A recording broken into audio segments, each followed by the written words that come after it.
Salve, salve, tudo tranquilo? Como vai? Tudo caminhando bem? Graças ao bom Deus.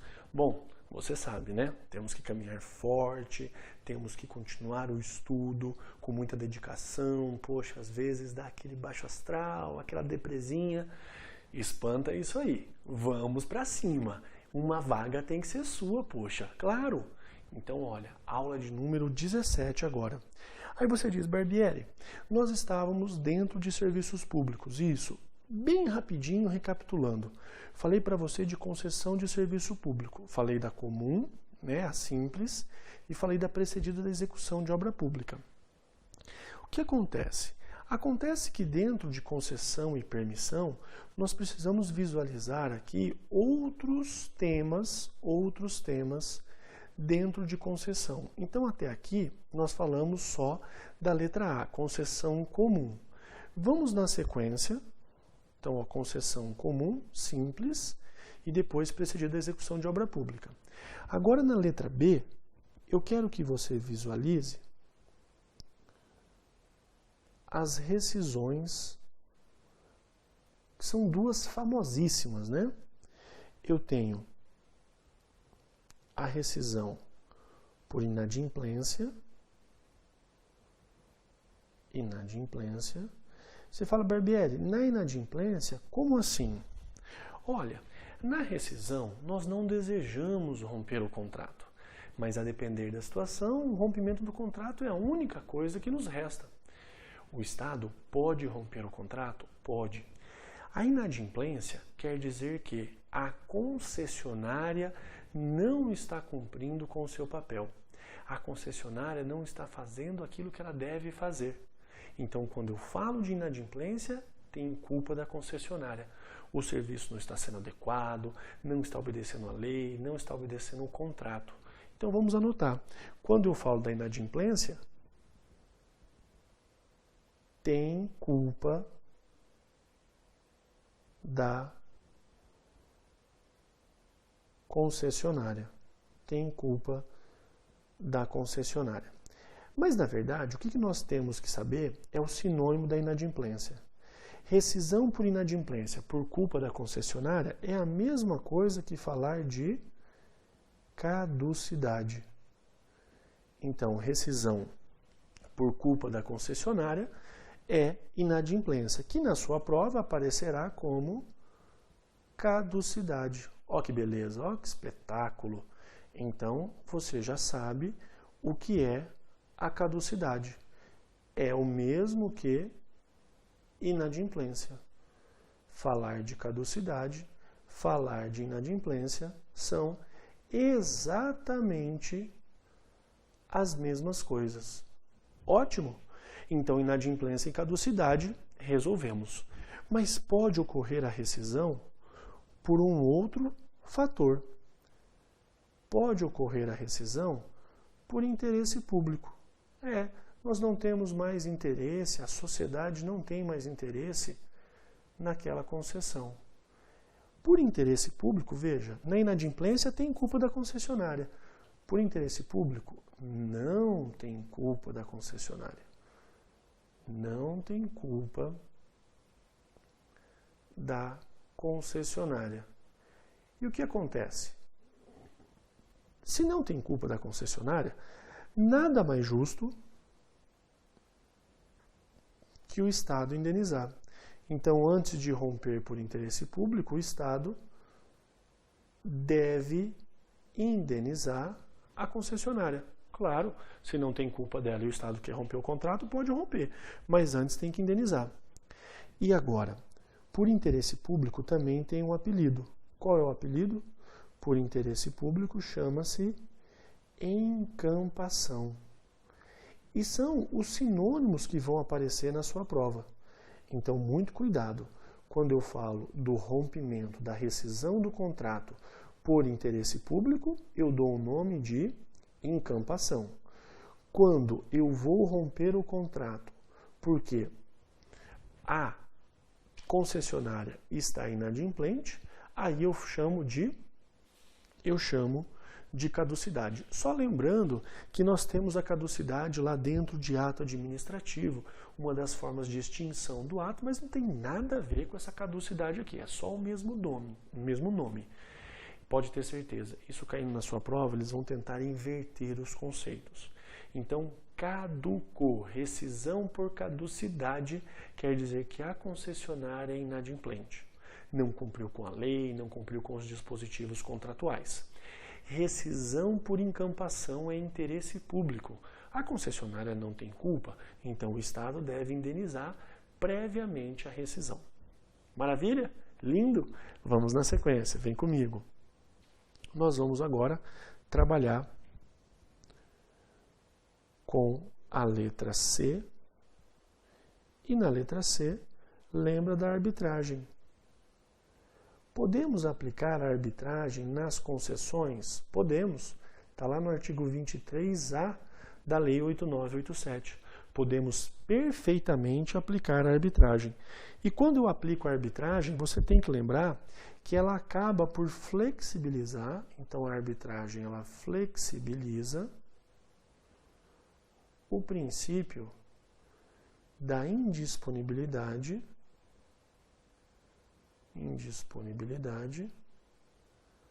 do interesse público. Acaba por flexibilizar indisponibilidade do interesse público. Perfeito? Porque, a princípio, deveria ser por decisão do Poder Judiciário. Mas o artigo 23, a linha A, o 23-A, permite que eu aplique a arbitragem dentro das concessões de serviços públicos. Lindo, maravilha, ótimo. Agora que nós já sabemos a questão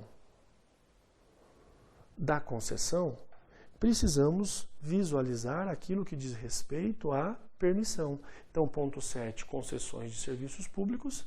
Vamos aqui ao nosso ponto de número 8. No ponto de número 8, trabalhamos com as permissões de serviços públicos. O que acontece? Acontece que permissão de serviço público existe apenas em 2 dispositivos da lei. Só 2 dispositivos. Artigo 2º, inciso 4º e o artigo 40. Vamos anotar? Olha, como estamos somente com esses 2 dispositivos, artigos 2º, inciso 4º, mais o artigo 40. É bem provável que, se cobrarem permissão de serviço público, eles vão cobrar o texto de lei. O que nós temos que visualizar? A permissão é um contrato de adesão. Pois é, todo contrato administrativo é um contrato de adesão. Você diz, Barbieri, o que é um contrato de adesão? Quando você faz uma compra pela internet, num determinado momento você tem que clicar num quadradinho dizendo li e aceito todos os termos do contrato. Faça o que você quiser. Se você não clicar naquele bendito ícone, não tem como você finalizar a compra.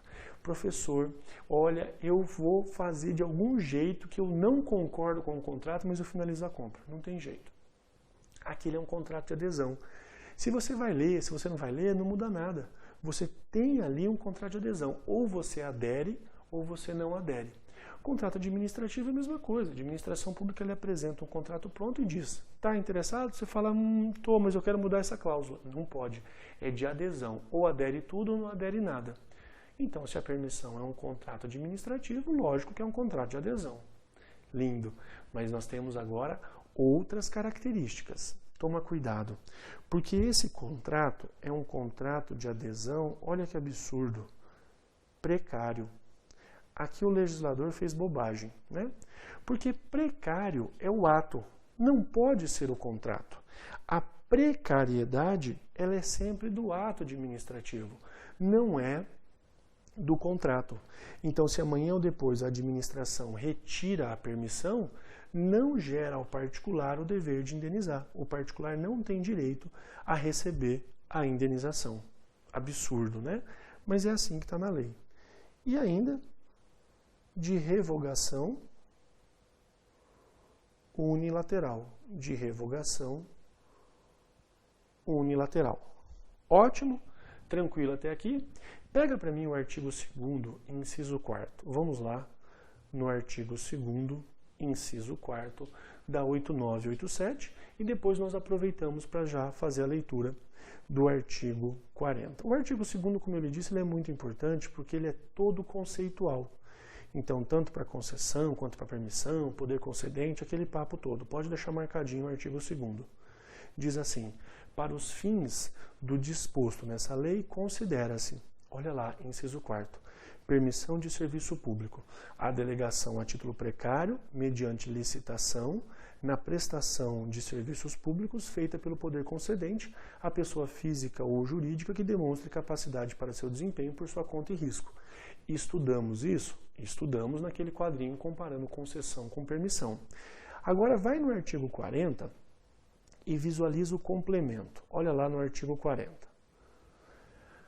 A permissão de serviço público será formalizada mediante contrato de adesão que observará os termos dessa lei, então é um contrato de adesão, das demais normas pertinentes e do edital de licitação, inclusive quanto à precariedade e à revogabilidade unilateral do contrato pelo poder concedente. Está vendo só?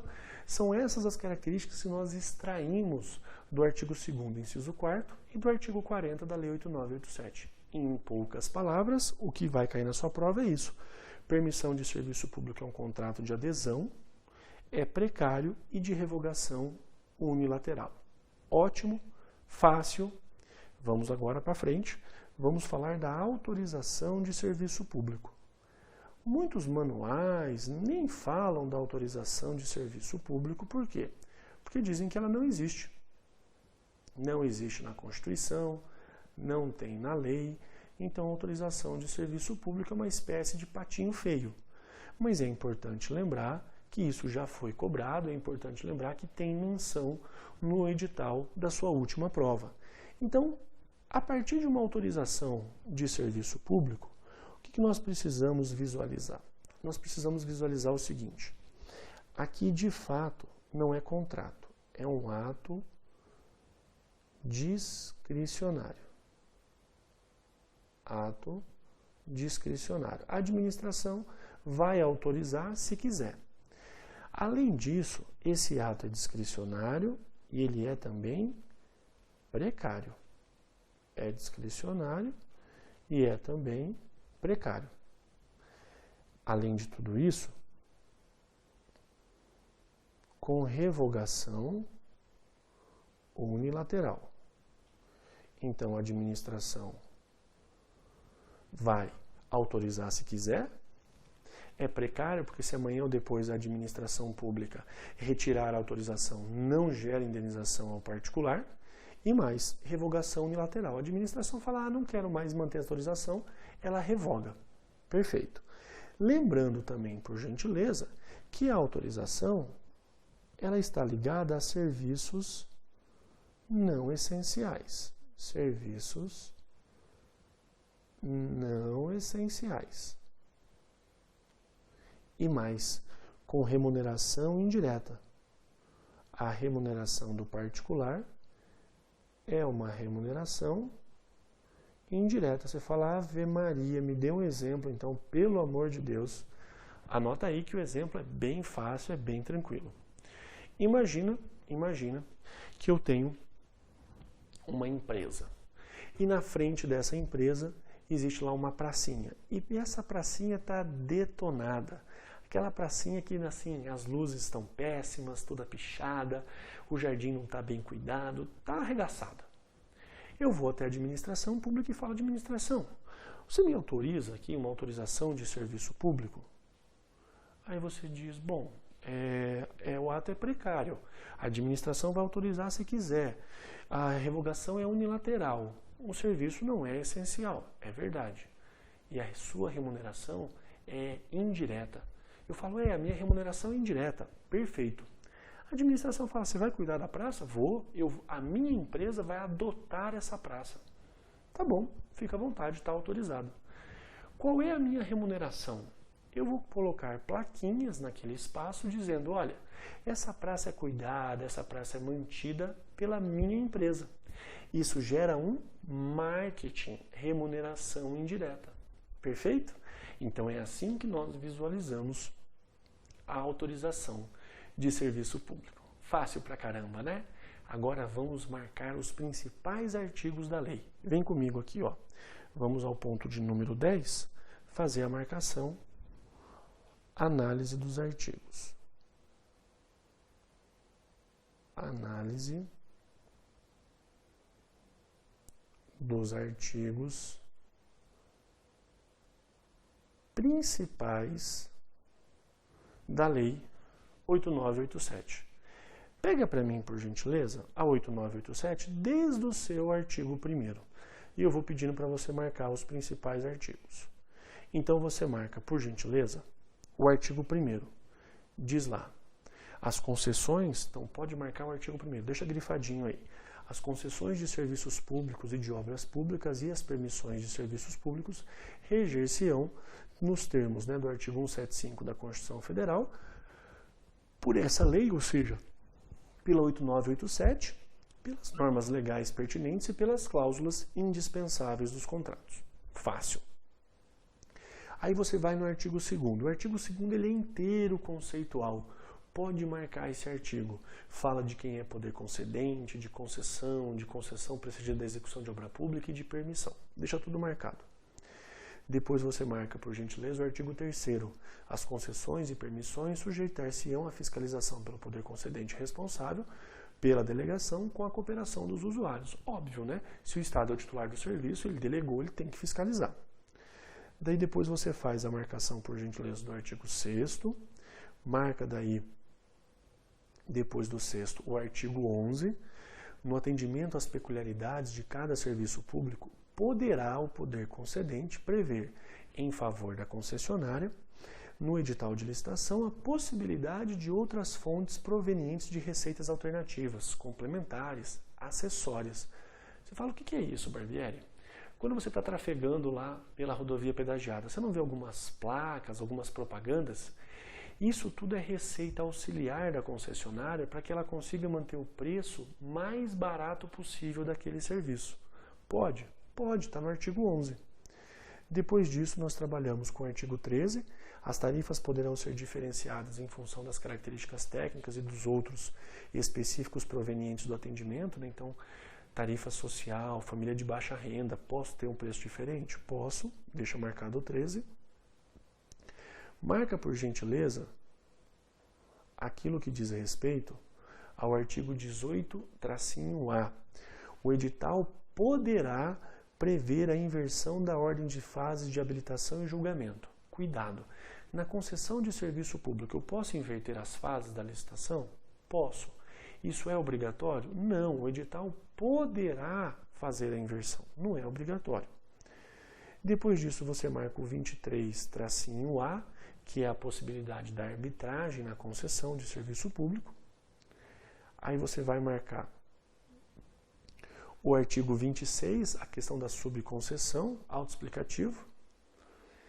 Marca o artigo 27, que é a caducidade. Olha lá, caducidade é inadimplência, não cumprir com o contrato, não cumprir com a lei. A transferência de concessão ou do controle societário da concessionária sem prévia anuência do poder concedente, ou seja, sem prévia anuência do Estado, implicará a caducidade da concessão. Beleza? Então deixa marcadinho aí a questão da inadimplência. Depois você pode também marcar o artigo 29, marca o artigo 32, marca também o artigo 35. Lembra que eu falei para você de encampação e caducidade? O artigo 35, o inciso 2º e o inciso 3º falam dessas duas hipóteses de rescisão. Aí você marca o artigo 40 e são os principais artigos para leitura antes da prova dentro da 8987. São os principais, disparados. Ótimo? Tranquilo? Vamos caminhar mais um pouco? Vamos agora trabalhar não mais com os serviços públicos. Serviços públicos nós já resolvemos. Vem para cá. Qual é o tema agora? Você fala, Barbieri, então, serviços públicos resolvido. Nós vamos trabalhar com os agentes públicos. Então, o tema agora, agentes públicos. É um tema extenso, mas não é um tema difícil, muito pelo contrário. É um tema fácil, é um tema tranquilo. Só que nós vamos aqui usar de várias aulas para esgotar agentes públicos. Aí você pergunta, Barbieri, afinal de contas, o que é um agente público? Precisamos visualizar o conceito. Vamos lá? Vamos trabalhar com o conceito. Anota para mim, quem é um agente público?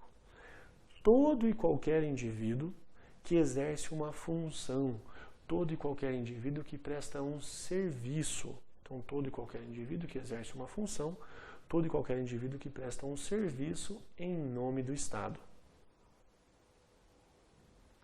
Mediante concurso público ou não, então ele pode ter sido aprovado previamente em concurso público ou não, mediante remuneração ou não, então se o Estado vai pagar ou não, não muda nada, e ainda com vínculo permanente, duradouro ou não. Você fala, ué, que conceito que é esse que cabe tanta gente?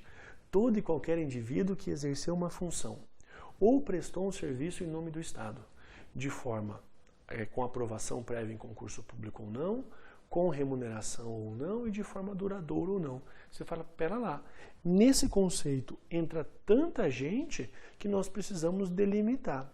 Verdade. Nós passamos agora para a classificação. Passamos agora para a classificação. E quem que eu encontro aqui dentro?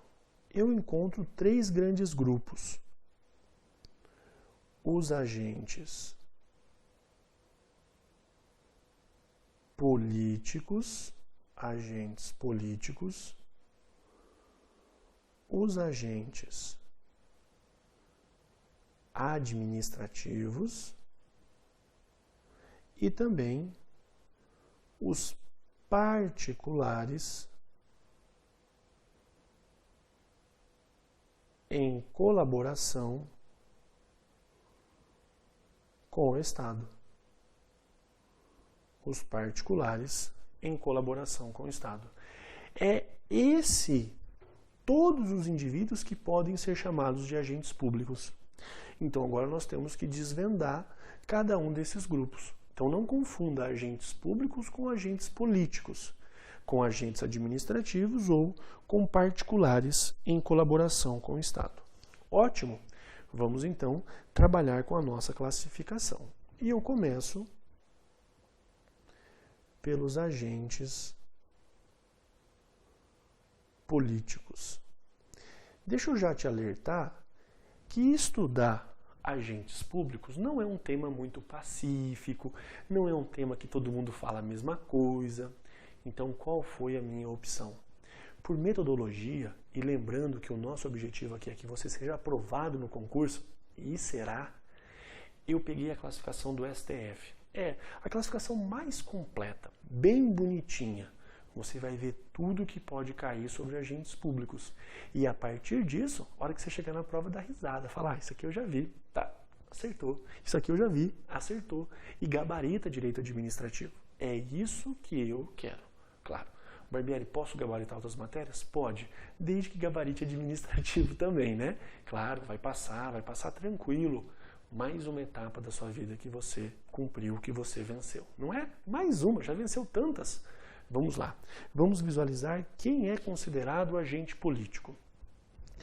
Primeiramente, eu tenho que falar agora do conceito. Quem é o agente político? Anota para mim. Ocupa o topo da estrutura do Estado, então eles estão lá no topo da estrutura do Estado. Que mais? Possuem competência constitucional ou legal, então eles estão no topo da estrutura do Estado. Possuem competência constitucional ou legal. E ainda, geralmente eleitos. Muito cuidado com o que eu acabei de lhe dizer. Então, no topo da estrutura do Estado, lá na cúpula dos poderes, possuem competência na Constituição ou nas leis e geralmente eleitos. Quando o CESP cobrou essa questão, o CESP disse que agentes políticos são exclusivamente eleitos. Exclusivamente coisa nenhuma. Geralmente eleitos. Não existe exclusividade. Quando você vai ao mercado e vê lá caixa preferencial, idoso, gestante, portador de necessidade especial. Se aquele caixa estiver vazio, você pode ir, se você não é idoso, gestante, portador de necessidade especial? Pode, porque ele é preferencial, ele não é exclusivo. Então lembra que nós temos aqui que os agentes políticos são geralmente eleitos, mas não devem exclusivamente ser eleitos, não. Vamos lá? Quem eu considero um agente político? Vem para cá. Então, quem é que eu considero? Quem é? Quem é que eu considero agente político? Anota para mim, por gentileza. Eu tenho os eleitos, então todos os eleitos, do vereador ao presidente da República, quem foi eleito é considerado agente político? É. Membros do Ministério Público, membros do Poder Judiciário, então promotores, juízes, desembargadores, ministros de Estado,